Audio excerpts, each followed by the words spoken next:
Se eu te contar que o paciente se queixou para mim de estar fazendo muito xixi, tomando muita água, perdendo peso, mesmo assim comendo demais e sensação de cansaço, você provavelmente deve ter acendido um alerta pensando que pode ser diabetes.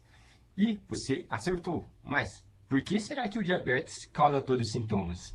Esse é o que eu vou explicar nesse vídeo.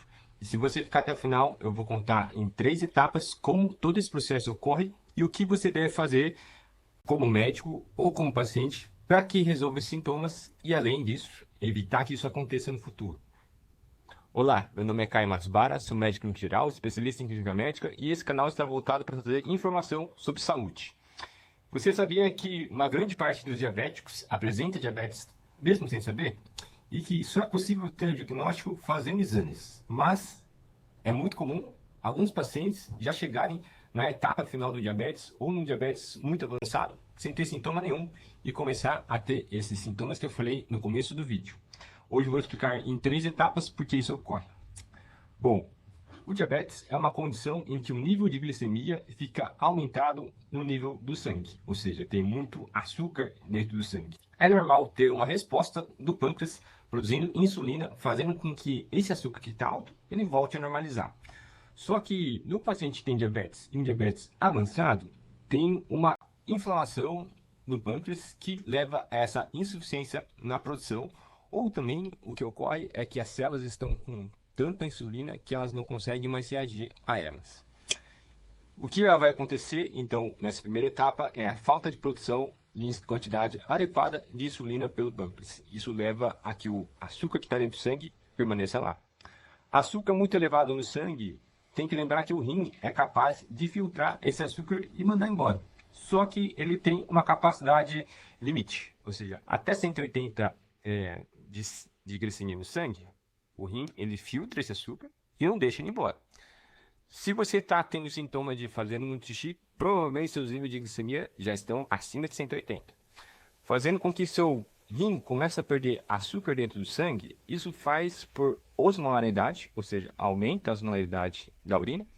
Isso vem da química, mas seja o quê? Então, a urina ela fica mais concentrada e faz com que teor de açúcar, isso faz com que ela puxe água para a urina também. Isso faz com que aí a urina do paciente que tem diabetes fique aquela urina bem clarinha, parecendo que está tomando muita água mesmo, por causa que começa a puxar a água do corpo e indo para o xixi. Só que isso vai fazendo com que o seu sódio ele comece a aumentar. É uma explicação meio complexa, mas o aumento do sódio ativa os receptores ali da sede. Isso faz com que o paciente tenha mais sede, tomando mais água, e isso gera um ciclo. Então o paciente toma mais água, e o xixi começa a sair com açúcar no sangue, porque o açúcar no sangue está alto, e isso faz com que ele perca mais água, isso gera sede, e assim vai. Esse é o processo porque o paciente que tem diabetes descompensado tem a perda de urina, começa a fazer muito xixi.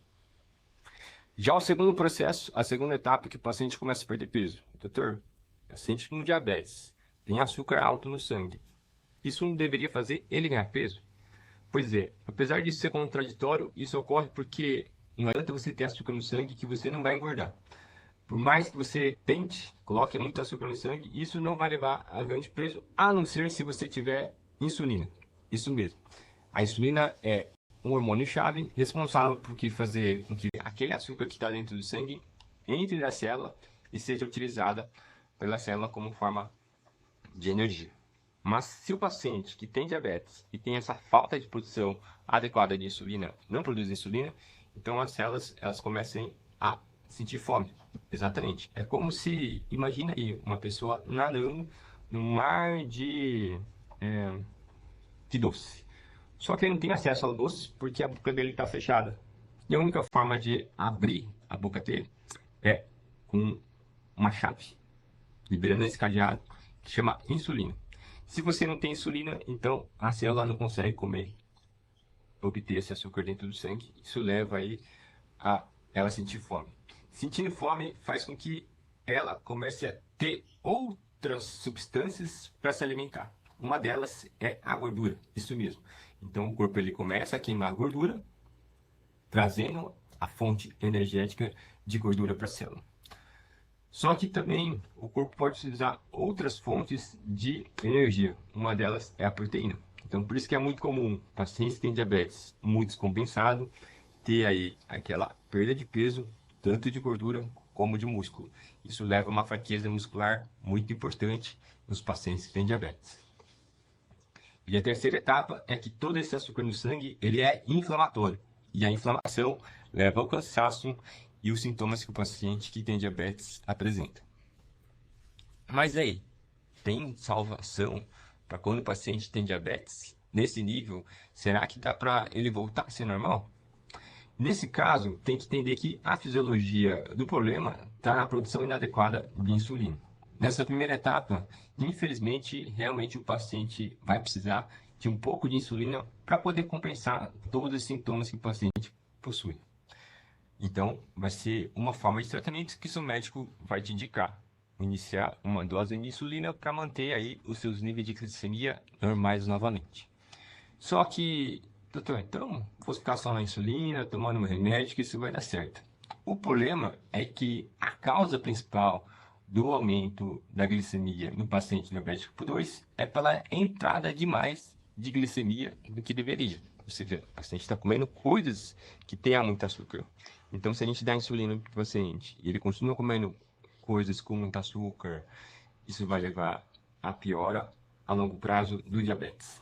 Então, é importante a gente, como médico, tratar o paciente com a insulina e outras medicações, mas se o paciente não fizer a parte dele e cuidar da alimentação, do exercício físico, do sono, do controle de estresse, é provável que, mesmo assim, o desfecho não seja muito bom para o paciente que tem diabetes. Então, lembre-se, faça a sua parte como paciente, cuide de todos esses fatores que você vai ter, não somente o diabetes controlado, mas como diminuição do seu risco de ter infarto ou derrame lá na frente. Bom, o vídeo é isso mesmo, é um pouco mais curtinho, espero que vocês tenham gostado. Deixe seu like, curte e compartilhe. E até o próximo vídeo. Até mais, tchau, tchau.